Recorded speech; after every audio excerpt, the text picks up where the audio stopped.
Welcome and thank you for joining us. I'm Emily Sorensen, the Business Development Executive for Southern Alberta, and I was given the opportunity to host this amazing event. I feel honored to be chosen. My most daunting task is this right now. My introduction. Who is Emily? In fact, preparing for this event has led me to research and reflect on the answers to those very questions. Who am I? To start, I'm a woman in the financial industry, and I'm proud of that. I am the mother to two boys, Frederick and Peter, and a wife to an entrepreneur husband, Lee. Much like many of you, I'm the person who tries to do it all and experiences the successes and failures of that arrangement. I am here today representing IDC WIN, as well as a woman in the industry, a task I don't take lightly. In fact, it drives me. I want to succeed, and that is what I love about this industry, the little and big successes every day, the ever-changing environment, and the continuing opportunity to expand and learn more. It's exciting and keeps me on my toes. Today, we are learning from some of the leaders in their industries. 4 women have taken the time to join us and share their experiences. I'm thankful for that generosity. Our topic today is embrace equity. Let me further explain equity. And to do that, I will compare to equality.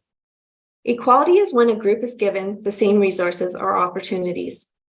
Equity recognizes that each person has different circumstances and allocates the exact resources and opportunities needed to reach an equal outcome. I mentioned that I have 2 kids. One is 9 and one is 5. If I told them to go read a book before they play and handed them each the same chapter novel, this is equality. However, my 5-year-old would be at a disadvantage. Handing them each an age-appropriate book, this would be equity. I would now like to take this opportunity to allow our speakers to introduce themselves, starting with Julie Quenneville. Hi, everyone. Thank you so much, Emily, for the invitation. So I am a mom. I have 2 children, 2 teenagers, 13 and 16. They keep me on my toes.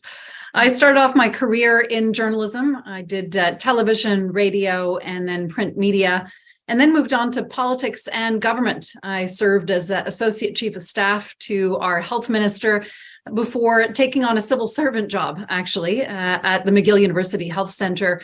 And I worked on really what was the greatest and most important hospital redevelopment project here in our city. And I worked in a number of senior management positions, including Chief of Strategic Planning, Director of Marketing and Development. And in 2015, I was asked to step in as President and CEO of the McGill University Health Centre Foundation, where I've been now for 7.5 years. Thank you, Julie. That's wonderful. Okay, we'll move on to Rebecca Rycroft. We're still learning that lesson. It's a tough lesson. We were just talking about it's been 3 years, but here we are. Thanks for having me. I'm Rebecca Rycroft. I'm SVP and CFO at Empire Life. I've been here just over a year. Prior to Empire Life, I had a similar role at a major Canadian reinsurance company, but the majority of my growing up professionally was actually in an insurance consulting practice, and my background is I'm an actuary. Like I said, I joined Empire recently. They're based in Kingston, but I'm still very much living in Toronto with my family, my husband and 2 children, though my oldest isn't actually living at home anymore because he's at university now. So I've been in the life insurance part of the world for since the beginning, actually. So that's why that's my background. Thank you, Rebecca. Let's move on to Lynne Stewart. Thanks, Emily. Great to hear from everyone and all of your accomplishments. And Emily, I love the way that you shared who you were. And I would say that I am all about empowering women and being involved in the conversation. So my career trajectory had a lot to do with just how do I get into this conversation? I worked in investment banking and wanted to make sure I was part of important conversations. So I did my MBA. And when I left investment banking, I did a stint as an entrepreneur, primarily working with women, focused on empowering them, focusing on inspiring people to do better with their lives. And in the wealth industry, it's the same role. I want to inspire, I want to teach, I want to empower. So I think no matter where I am, I end up just in that same role of teaching. And in the wealth industry, I've had the opportunity to work with a bank-owned securities firm as an IROC investment advisor, and then saw practice management as the path that made a lot of sense. and so have had the blessing to work with Worldsource and with our independent advisor community, which are just an amazing group of people who, in my opinion, talk about their clients first. And I love that about this community. So thanks so much to IDC WIN for inviting me to be on the panel. Awesome. Thank you so much, Lynn. Okay, we're going to move finally to Emily Miszk. Thank you so much for having me. Lynn, wow, I just love that ending that you put on there about talking about their clients first. My name's Emily Miszk. I'm a mortgage broker. I'm a mortgage broker with Brooks Mortgage, and I own a small company called Port Credit Mortgages. I love educating and empowering my clients to make smart decisions that are best for them and helping them to grow their financial and net worth through real estate. So that's a little bit about what I do for a living. From a family perspective, I have a wonderful husband who is one of the most supportive people in the world to me. And I think on this special day, it's also important to acknowledge the people that support us. And so he is my number one. He made sure I had water before I started today and is just my partner in crime and my co-pilot in life. So that's awesome. And I have 2 young kids. I started my business. I was in banking for a very long time, and I started my business when I gave birth to my son. And so I like to think that he helped me to get to where I am and start where I am. And my daughter has motivated me on as I continue down the path of entrepreneurship. So that's a little bit about me and my business and my family. Thanks so much for having me. Wonderful. Okay, let us begin with our discussion points. I'm going to start off with, what does embrace equity mean to you? Lynn, can you lead us off here? Thanks, Emily. So I have a quote in my mind. It's always about meeting people where they're at and listening to what they struggle with or what their goals are, and then help to move them forward at a pace that feels comfortable to them, that feels like they're being supported, and just keeps inspiring them to reach for wherever they need to be in life. And I think that finding balance in your life and understanding, what brings out the best in you, to me, embracing equity is creating a context for that for everybody. Yeah, I would agree. Does anyone else want to comment on that?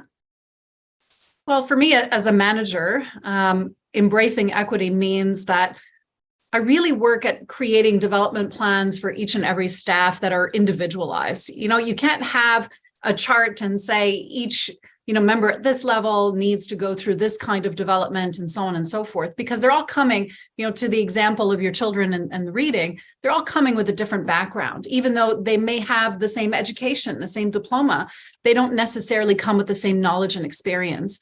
And so for me to help them, each and every one of them in their own development path, it's really important to sit down and understand where their long-term vision is and their ambitions and their goals, and work on a plan that is just for them to help them achieve those goals. Yeah, I totally agree with the words that you're saying when it comes to both of you speaking of understanding and listening. Again, going back to the kids situation, I always say to my kids, we have 2 ears and 1 mouth. So it's really important that we listen first. Even if we can't relate identically to the person that's speaking, if we're listening, we can often understand, or at least try to understand, to bridge that communication so that we can better support and better, even if we can't find the solution, we can listen and help even direct in the correct avenue for that individual, because it is an individual. I think the equity part is sort of the newer part of the discussion. We started with diversity and then inclusion, and then equity is what we're talking about these days. I'm happy to be included today, but I sometimes get asked to be on panels similar to this because I'm a woman, and I sometimes struggle because I think the way that I grew up professionally was and how I had a lot of my professional success was on the advice of behave like a woman. So under diversity and inclusion, I was there, I brought the diversity, but I wasn't sure my diversity really reflected actually being a woman. Because that's not really what my background, that's not how I was trained. I didn't have that experience. I didn't have, mentors. So we started with this inclusion. So sure, I was there, but then we started talking about diversity. Oh, I should bring ideas that come from being me, not being like everybody else, because I was sort of trying to be like everybody else because that's how you were successful. And so now we're finally getting to the equity part, which I think is interesting. So we brought the people to the table, we're asking them to bring their own, views. And now we're trying to, as leaders, what I'm trying to do and pay attention to is making sure I'm giving the opportunity for those variety of people that we work so hard to bring to be able to naturally contribute how they would, not in the ways that we're used to or the ways, that we have in the past. So it's a ton of learning for everybody, but I think it's really important for the leaders to get a grasp of the differences there and support all this work we're doing to take advantage of what the benefits are supposed to be. And we know there's benefits, and I don't know that we're fully realizing them yet. So I think equity is definitely the last, or not, I don't know, probably not the last, a step in the stages of, all the learning that we're doing these days. So. I think it's very interesting how we have gone through this diversity, equity, inclusivity. I think that the great equalizer is community and connecting. And I think that if we bring people together for shared experiences, and we lose hierarchy and we just start to connect on a very human level, I think that creates space for people to really evolve and for teams to go beyond where they ever could have gone otherwise. I love that, the bringing community in and removing kind of the ego from everything so that you can actually let people be who they are, and people will bring who they are to the table if they're given an opportunity to speak freely. I really love what Rebecca said as well. It did used to be, and I remember in those first corporate rooms where I would be the only woman, and you were expected to blend in and be quiet, and your interventions were not exactly desired because they needed a woman in the room. And I used to dress like a man. I had the Hillary Clinton pantsuits. I had the gray, the navy blue, and the black, and I hadn't even noticed that that's all I had. Until a wonderful millennial who reported into me, one of my managers, stormed into my office someday, and she said, "You've made it now. Start dressing like a woman." And I love that story because sometimes we live in that experience so much that we don't even notice it anymore. And you're absolutely right. I think that is the big difference. Is equality came when women were when these rooms were forced to bring in women. Equity happens when we come as we are. It doesn't matter who we are. We come with all of our emotions or lack of experience, and that our voices are heard and listened to. And the leaders make room for that and make a change in the way the table is set up. Yeah. I was just going to say that we've probably all had experiences where leaders, be it men, women, whoever, are just creating space for you to bring forward what you have to bring forward. And I applaud those people always. Thank you for that. Is there a time in your career where you felt the effects of equity bias? If so, how did you respond and did you overcome it? Rebecca, did you want to lead us off on this one? So, I mean, we have seen these questions beforehand, and I was trying to pick an example, but there's so many examples that I was having trouble focusing in on them. But the theme is generally when people, and honestly, usually men, have assumed something about me because I'm a woman or because I'm a mother, because I'm whatever it is, they perceive me to be, and they assume something. So for example, I had a situation where, and I didn't even know, a decision was being made that I wouldn't be asked to travel because I was just back from maternity leave. I had a young child at home. They did not ask me. They have no information about how my home is actually set up. Turns out the person that I decided to have children with is also somebody I trust my children with. And maybe what I really, really needed was a break and some business travel just to get some separation from home. But I only found out after I had actually left that role that they had intentionally made the decision without any discussion with me that it would be better if they didn't ask me to travel. And so it's just that assumption that's being made without a conversation. Just even today makes me a little bit warm thinking about it. Yeah. So it's just those assumptions that are being made without any discussion based on, I think we start talking about bias and that kind of thing. Just assumptions. And I think that we mentioned in the first one about conversation, right? And how that could have been appreciated in that type of situation. Absolutely. Okay. For me, a very similar situation where you're expressing, how you just had your baby. for me, I was pregnant and I worked up until the day I gave birth. Actually, I actually went to work the day I gave birth. I didn't take a day off, and I never had a mat leave for my second child. And it was very, very fortunate to have a very good pregnancy, labor, et cetera, et cetera. And like you said, love the person that I had my children with was also very capable of helping participate with the parenting. And he always encourages me. So I was part of a mastermind of all women entrepreneurs. And one woman in particular would say weekly to me when we would meet up, you're going to need to take time off. You need to enjoy this time. You need to rest. You need to put your business on the back burner. And I didn't feel like I was putting a pressure on myself that I was having to do these things. If I needed to, have medical intervention or something of that nature, of course I would. But I felt more anxiety then after having these meetings than I did before going into them, feeling like I was capable to continue on. And I say to people all the time, childbirth, yes, it's hard, it's terrible, and all of the things.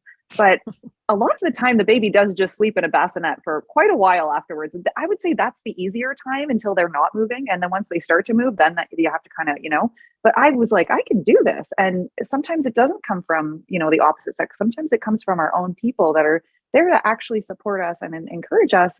And their limiting beliefs are being placed on you. And that was something that I experienced with my daughter. And it didn't end up shaping me, thankfully, but it certainly was something I was told weekly for about 4 months. I think it's true. I mean, you have to set your own kind of goals and your own framework for your life. Now, I had a similar, not a situation with pregnancy, but I had a situation where assumptions were being made. Now, I didn't take it personally. I just feel that, other people within the environment I was in were reading the context of the space we were in and were trying to help me out. So when I finished my MBA in the investment bank, what I heard from one of my colleagues was that you're not going to get recognition within the same workplace. You're going to have to go across the street to take that MBA to the next level. And again, it was not offensive. It was surprising, but it was probably good information. And I took that as a bit of a challenge. In investment banking, everything becomes a little bit more objective. So I did an assessment of my market value, went to job interviews, figured out, what I could be earning. And then I just came back to someone in my organization who I knew to be a leader who gets things done. And I just said, I'm done the MBA. This is my market value on the street, but I like the organization. I like the people I'm working with. Can we figure this out? And he figured it out. And so I think the equity bias, it's not just us who are victims of it. I mean, it's everybody in the environment who's a victim of it. And it's a bit, bold of us to have to try to challenge it, but that's kind of what we have to do, right? Is challenge it to change it. Yeah, it's good if you know it's there to challenge. If you don't even know it, anyways, you have to keep your eyes open looking for it. Yeah. Maybe I'd share 2 stories to make my point. When I was pregnant with my second, and I was already in a senior management position, I hid it for a really long time. I think I was 16 weeks pregnant by the time I acknowledged it. I think everyone thought I'd gotten really heavy. And when I finally acknowledged it to my boss, he said, "Hey, Julie, there are 2 kinds of women out there. There are those who care about their careers and those who dare to get pregnant," and swiftly removed me from management committees. And that example, because it came from a man and because it was so obvious to me that it was completely unacceptable. And I'm always incredibly protective. I have a daughter and I have young staff, that this to me was a clear, we've got to take this on. I'm not backing down. But, in a few times since then, when I have contemplated important promotions and more responsibilities, the men have always told me, "Julie, jump on it. It's a once in a lifetime opportunity and you can do this." And most of the women I consulted actually, similar to what Emily was hearing, said, "Well, you're a mom. You should prioritize them and they will suffer if you take this on now. When they move out, you can take on these kinds of jobs." And that one really affected me a lot more, because when it comes from women, we actually start to second guess ourselves and we start to worry about, Are we making the wrong decisions? Can we have it all? And I find that really, really damaging. So women, I think, need to start to look at how we support each other. How do we get together to make sure that we are encouraging women to focus on their careers and be mothers? Because we can do both. And recently it kind of occurred to me in speaking with some of my male mentors is, Barack Obama didn't say, I can't be president of the United States because I have children. Why in the world are women continuing to say that? Yeah, that's a great story. Thank you. I think we all have experiences like that we can share. I appreciate it.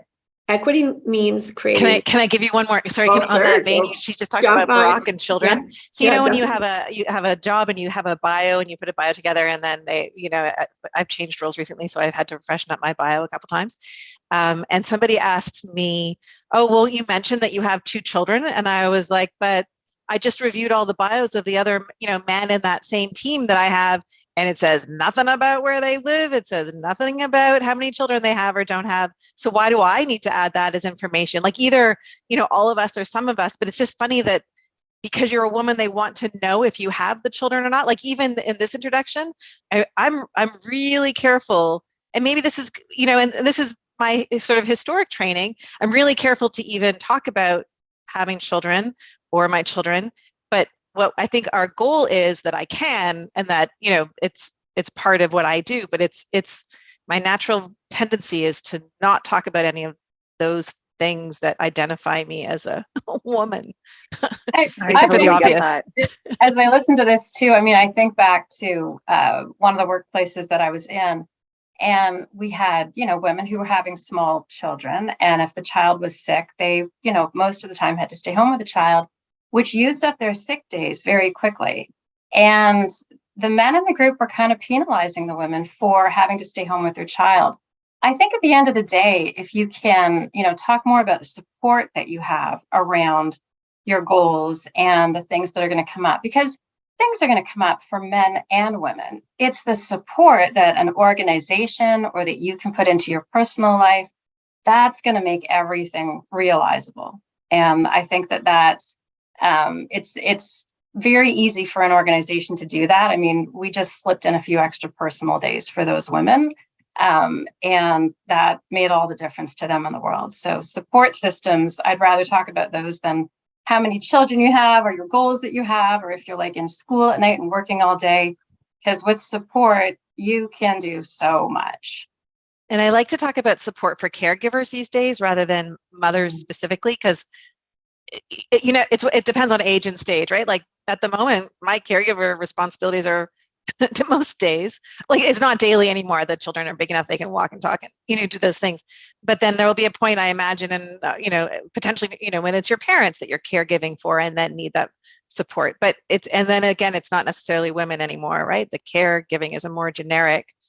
When there's caregiving involved, it can distract from work sometimes, and you need the support in those moments. But invest in the people in those moments, because they will have moments when they aren't so heavily, challenged by caregiving as an activity. At the beginning stages of my career, I had a great network of influential people willing to help me connect and guide my steps. Julie, have you had mentors in your life, and what was the importance of having a mentor? Emily, I wouldn't be in the position I'm in now if I did not have mentors. And I have had quite a few throughout my career. And interestingly enough, pretty much all men. And so that's something that I'm trying to correct by mentoring a lot of young women, because these are the kinds of conversations I think we need to be having to be successful in our career. Why were they so essential? Because they pulled me. They really pulled and pushed me. And I think women in general have a confidence issue.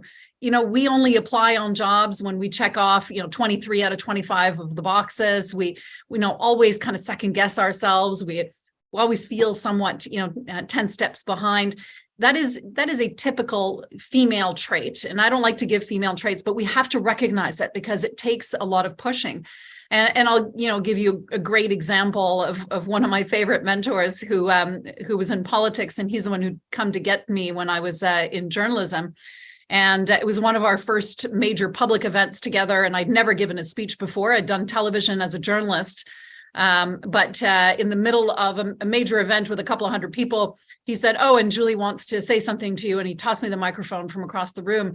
And it was sink or swim. And these are really great opportunities. And I always remember that when I'm mentoring young people, and even on my team, is to make sure that I am continuously giving them an opportunity to get outside their comfort zone and to challenge themselves. And if they don't challenge themselves, if you never fall, and I tell my kids this all the time, if you never fall, it's because you're not trying hard enough. And we want you to fall. We'll be there to support you, but you have to try and you have to see, what you're capable of. I love that so much with the trying, because if you don't put yourself out there, you can't be successful. But if you don't put yourself out there, you can't always be successful as well. So it's, you fail up, right, to get to that success. If you try 10 times, one of the times you're gonna smash it, but you probably won't. Yeah, your comment about needing to be capable of the 23 out of the 25. I think that one is just it always comes to my mind. And in a recent when I took on a new role, I actually said to myself, and I said out loud to a few people, when people are like, "Is that really something that is on like your next step or whatever?" And I said, "I don't know. I'm pretty sure." I'm pretty sure if it was a man applying for the job, they'd be all in. So I figure, what's the worst that could happen? Let's give it a shot. And it worked out. But that's actually what I talked to myself about was, if you were a man, you would do it with no problem. Like you would apply, you wouldn't even pause. So, but I also only had, I really didn't have any female mentors. It just wasn't the opportunity. They just weren't there to be available. The women, they just weren't there. Which is why I am who I am today. And when people ask me to be a mentor, I think, I need to figure out how to be like the female mentor. I don't know how to do that. I only know, my examples are only the other. But I try. I think it is surprising. We sit here surprised that women aren't mentoring more, but I also think for a long time, there were only a few spaces that seemed to subconsciously be available in organizations for women. So we weren't as willing to give up our spot. So as more spaces become open to women, I think our capacity to mentor is going to shine. And we have to believe that the pie is expanding, that abundance is out there, not scarcity. When we're in a scarcity mode, we do hold things close to us, right?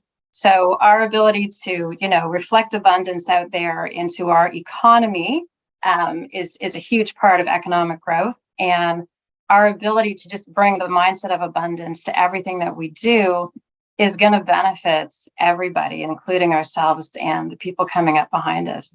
I would echo, though, Julie, I've had, prominent in my mind male leaders who did create space and support opportunities. Yeah. I think one of the key things that is important in success and in this, applying for jobs that you may or may not be qualified for is, am I walking into a space where information is going to be freely shared with me? And the Boys Club have the capacity to share the relevant information. And, we're almost talking a different language sometimes when we come into an organization that's,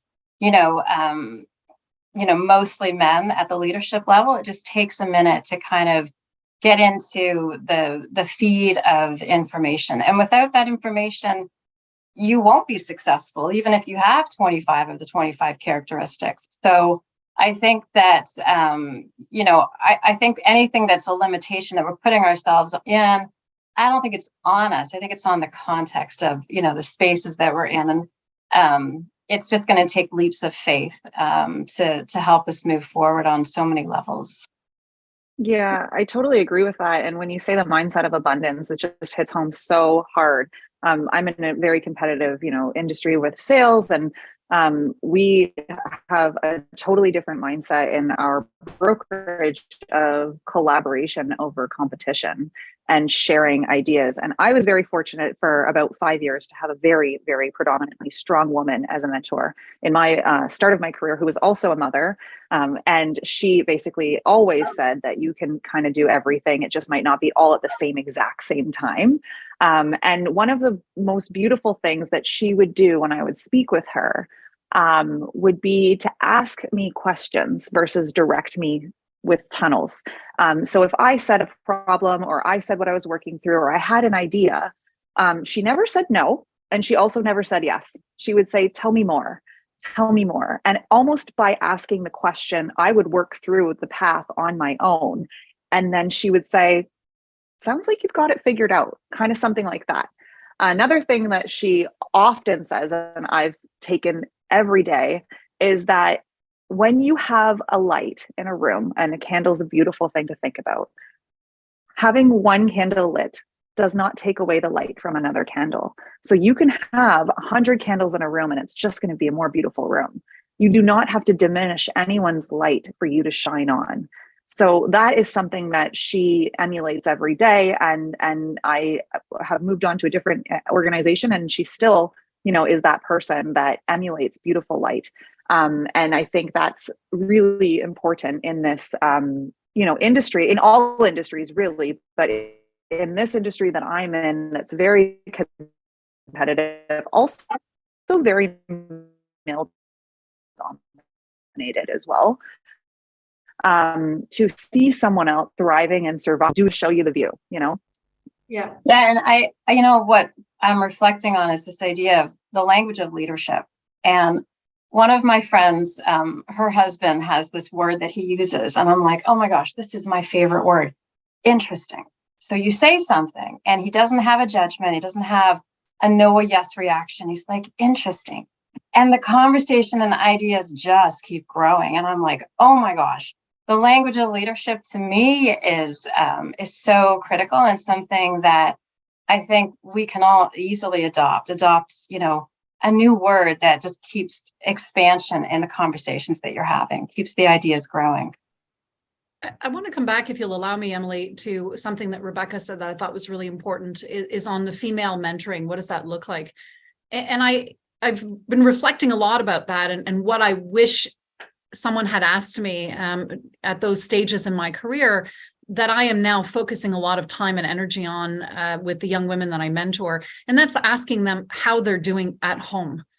Because this is not a natural question. We tend to talk about careers and paths and ambitions. But if things are not going well at home, if they're not getting the support that they need to be successful, then everything starts to crumble. And so this is one of the conversations I think that we should all be having, and being very honest about it. And Emily, you said it as well, right? Is you can have it all, just not at the same time.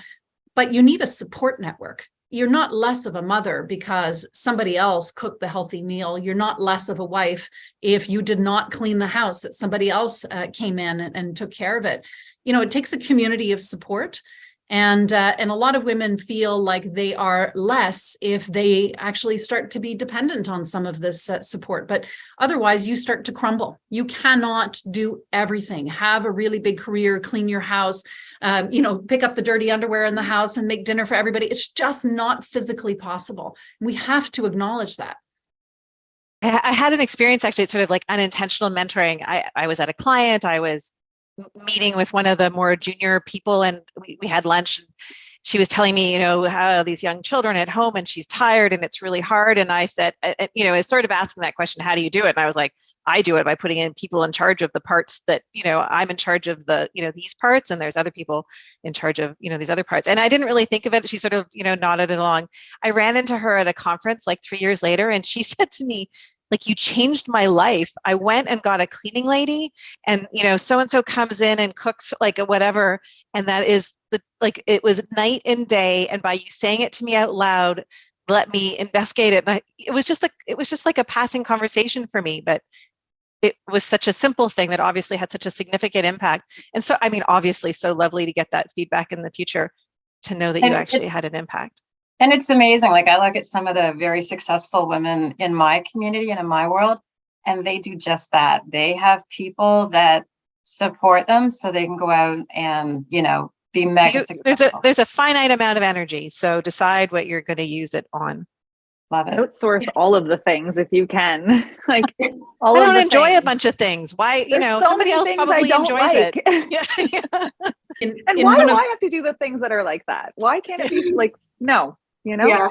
Yeah, we take on a lot, and it's true. Like, how can you succeed at everything? You can't be good at everything you do, right? Yeah. So if you do have finite time and energy, it's important to allocate it properly. I was lucky when the children were young. We did have a nanny, and that was very, very supportive and very, very lovely. My children were starting to get older, and they were sort of getting fussy about, we don't need a nanny anymore. We're too big for that. And I said to them, do you know the part where I walk through the door and sit down and like play a game with you or read a book with you or, whatever?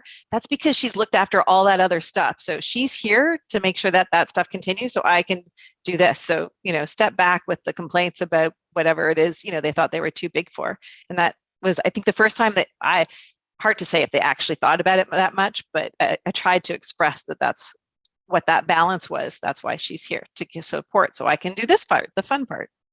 When I was having a moment of crisis at one point in my career where I felt like I had just too much and I was, coming close to a burnout, I spoke with one woman who's absolutely exceptional. I won't name her, but she's, had immense success in her career. And the first thing she said to me, it's like she knew what I was calling for. And she said, I never bake cookies for my son and he's just fine. And I hold on to that and I share that story because you're absolutely right. And the only people who are at fault here are ourselves. We have to stop feeling guilty about it. Yeah, I think that's so true. We should be celebrating the things that we don't like to do and that we have the ability to not do them instead of making ourselves feel bad that I'm not as good. And somebody, by the way, might be better at it than me as well. Like someone might be better at that. So it's also important to recognize where that would be done better by someone else, even if it's not fun or whatever. Maybe I really like it, but turns out I'm really bad at it.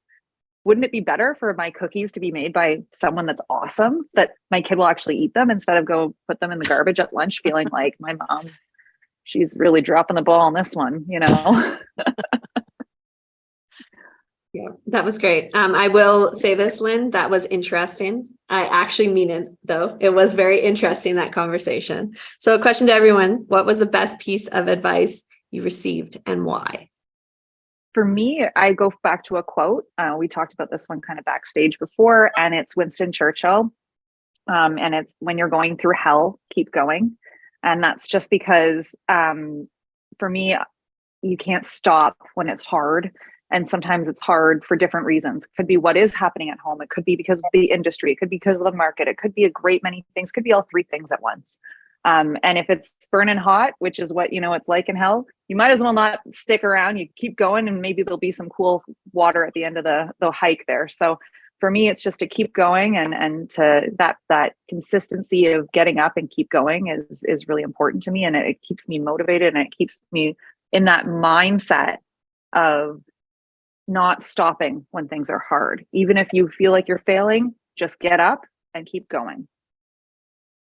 I would add, don't take it personally.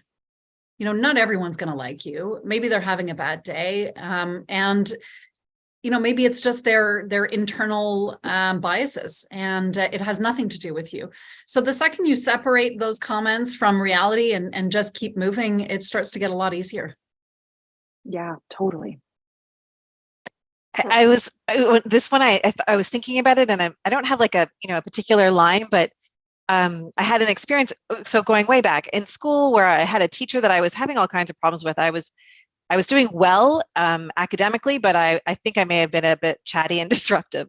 So she was not enjoying me in the classroom. I don't know what her problems were exactly. And I was telling my mother, she in the old days, do you remember you used to get participation marks so that even if you had 100, they could give you like a 2 or, something along those lines.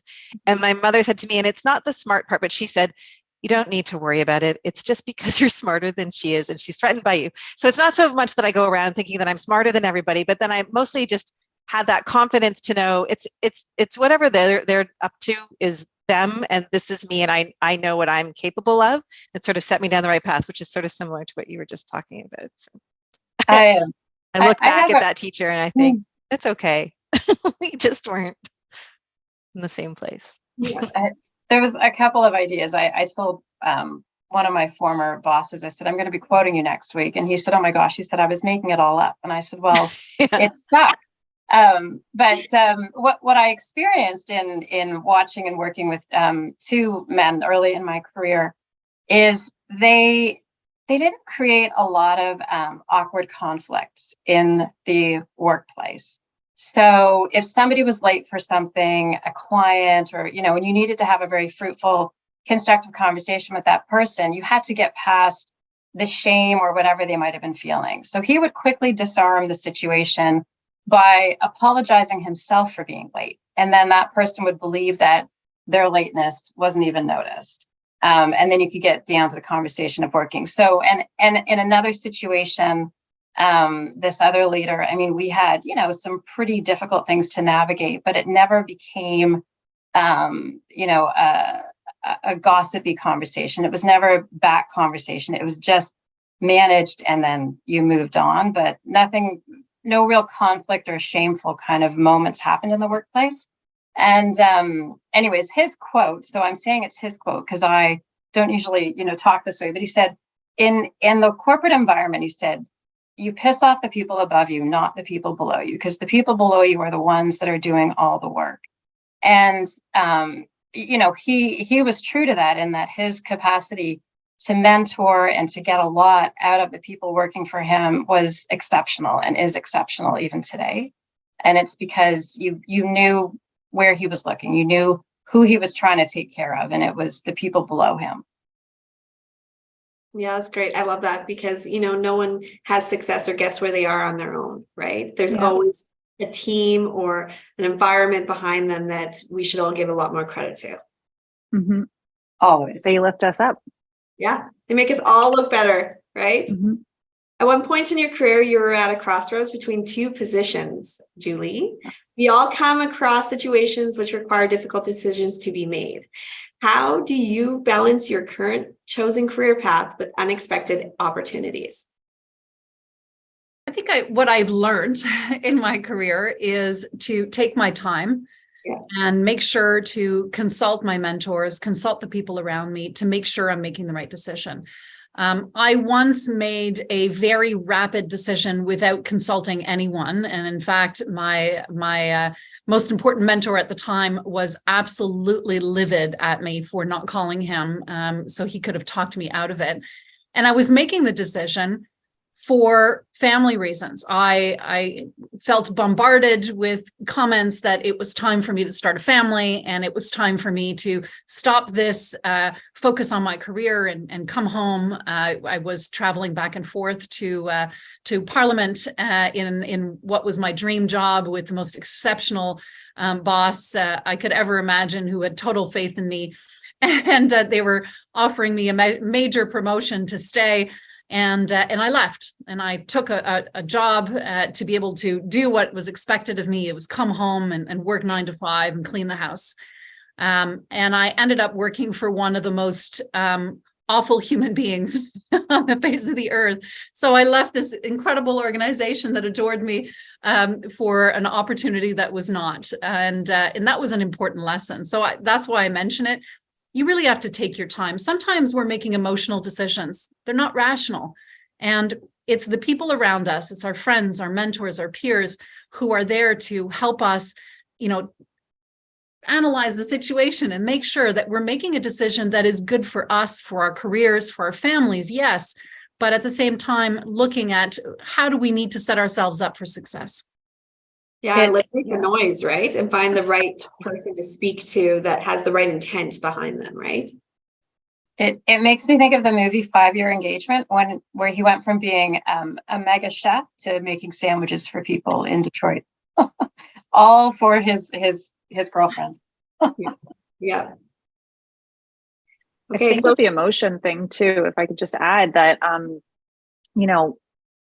we often are fearful to make these changes because we feel bad about it too. So there's that other side, like I feel guilty if I leave. I've felt that before with leaving a position. I really liked where I was really happy, but there was this great opportunity. And, I ended up taking it and it changed everything and it's been amazing. But I felt really guilty. And my mentor, same person, said, you have to do what's right for you. This is a business decision at the end of the day.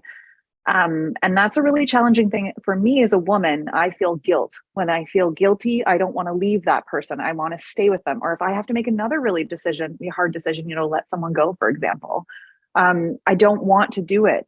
Right? Like I don't want to do these things, but sometimes, financially we have to make a decision or the business comes first and that sort of thing. And we have to make really difficult decisions.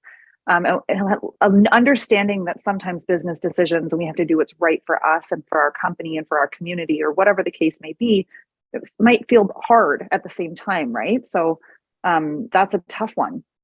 Mm-hmm. I wonder if it comes from, and we talk, I also hate to sort of identify women's traits, but there are some, and better to be aware of them than to ignore them. But it's this sort of natural caretaking sort of urge. So it's caretaking of your current team, it's caretaking of your boss. That you can't leave them because I'm, sort of in that role of making sure, all is well and I'm looking after it. And so it's that sort of caretaking connection. I wonder about that sometimes. Mm-hmm. Totally. I lived years ago in Nashville, and my funny little story is in Toronto, when you try to merge onto the highway, people get in your way. And in Nashville, when you're trying to merge onto the highway, they get out of your way. And it always just has me reflect on different situations that, if somebody's opening a door, creating an opportunity, creating a path forward for me, I think that's really important in the choices that we make. And I feel like intuitively we should listen and, see those opportunities and doors opening as a signal. And as I look back on my career, it's actually the doors that opened and the people who were encouraging me along, those became the pivotal points for me in my career. So we can set goals and we can have ideas of where we want to be and what we want to do. But I also think that the crossroads, there's other things to pay attention to, and that's the level of support and encouragement, because sometimes people can see a direction that you should go in even more, clearly than you can for yourself. Social media has become our outlet for news, entertainment, and friendship. It has its flaws, but what are some recent wins you have had using this platform to better reach your audience? Well, I can go with that one. Go pretty much run my business on social media. I think for me, first of all, when I did have children, I know we keep going back to that, but my career changed when I had kids, so I have to acknowledge that. I was at home before pandemic. This was like 2016, and I wanted to connect with people still, and I wanted to continue to thrive. So I used that to create a community. And I also teach. I have a teaching program that I teach mortgage agents and professionals how to use social media. And I also have a business where I create content for mortgage professionals. So I have 3 kind of avenues. One, I use it for my actual business, one is a side business, and one is a separate entire entity. And it's so pivotal for me because it's completely created these opportunities. I wouldn't be on this panel today if it wasn't for Instagram through another colleague that I used to buy client gifts from that brought me here. And that's how I got here today, was Instagram, because I buy bath bombs from someone who is exceptional. And these types of connections are real and they are not fake, but you have to show up genuine. You have to be looking at the camera. You have to be willing to share who you are, and you have to be able to add value and educate. It's not just only entertainment. I think about, we have to educate, empower, and entertain. Those are my 3 E's. And when you do those 3 things, you can really build a genuine community that people reach out to you and become your friend in real life. That's how you become that let's go grab a coffee. So I've used it to network. I've used it to understand how people are and to connect, and take those little pieces that they've shown me to share with them and educate them from a mortgage perspective. So for me, it's about 20% of my business revenue. And it's also about, I would say, 80% of my adult friendships in the last 4 years have come from social media. So, and we've talked about this today, we're all over Canada today. So that is remarkable. And that came from, the internet and stuff like that. So it's trickled throughout, and it's changed my life, like absolutely changed my life. Another question for you all. We would love to hear about any non-work related activities or charitable work you're involved in. Do you have a passion project you want to share with us? Well, I get to live my charity. And so that's a huge advantage, is every day I get to live my passion for healthcare and for research. In my spare time, I also am a chair, the first woman to chair the BAMP Forum, which is a national policy community, and only woman on the executive committee of the 2024 President's Cup. So I'm always happy to be initially the token woman on any committee, But I do take my space, express my voice, and make sure to bring other women with me. That's great. Thank you. Okay, last question here. Are we getting to a place where you feel there is more equity and less bias in our workplace? I think this is a perfect example of how we're having the conversation. I think the conversations are happening, and that's important. Awareness is a lot of it. I think we're moving in the direction. I definitely don't think we're done. There's always opportunity to learn and grow and include. And every time we bring more voices up, we're going to have a different perspective. Yeah, I think it's a journey. there's definitely more consciousness around all of it. It can almost be a little bit humorous, really, in the workplace, the level of consciousness. But I just think that true leaders, they're the ones that have to rise to the top, be it men or women. And the leaders, you know them when you meet them, and they're making space for everyone around them to be successful. I think having, the beginning of, let's talk about diversity, if the conversation wasn't starting with the leaders, I had Rebecca, will you represent some sort of committee, junior consultant, something to do with diversity? I don't even remember what it was, but I remember asking my boss, does anybody actually value this? And he was like, not really. And then I thought, you know what, I think I'll just work on some more billable hours, and I'm going to say no thank you to this because this doesn't look like something of value. But I think there is a change. I've experienced in different organizations now, a change where leadership is actually saying, okay, we figured out there's actually a good outcome for the company or the organization if we do a good job at this, and it's changed. And I believe and I hope that the people that are working for us are experiencing that. And I think that's the difference that I'm seeing. It's not just sort of, rumbling with some of the junior staff. It's actually real and at higher levels. I think Not just words. Yeah, Yeah. I think there's been a massive change in the last decade, and I'm so proud to see what's going on. We have so many more female CEOs, cabinet ministers, ambassadors, real women who are there because they deserve it and they're invited and whose voices are heard. And so, yes, it took some quotas to be able to get there initially, but when you start to reach a certain level of diversity, then the diversity just starts to take a new life of its own. And as women in key leadership positions, we have a responsibility to continue to mentor and bring other women up with us.